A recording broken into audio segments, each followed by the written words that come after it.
Menurut pengakuannya, setiap hari ia mencuri 3 hingga 4 galon air minum di lokasi tempatnya bekerja. Kemudian hasil curiannya tersebut dikumpulkan dan dijual ke warga yang membutuhkan.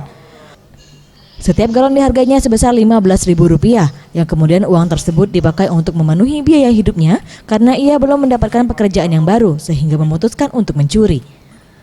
Kepala Unit Reserse Kriminal Polsek Ilir Barat 1 Ibtu Azwan mengatakan, pihaknya menangkap tersangka setelah korban melaporkan hal tersebut ke Polsek dan selain itu juga aksinya terekam CCTV di lokasi kejadian.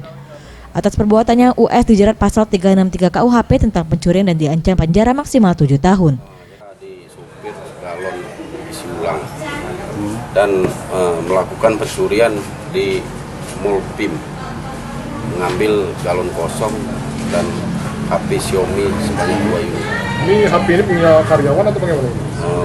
Punya security yang kerja di PIM.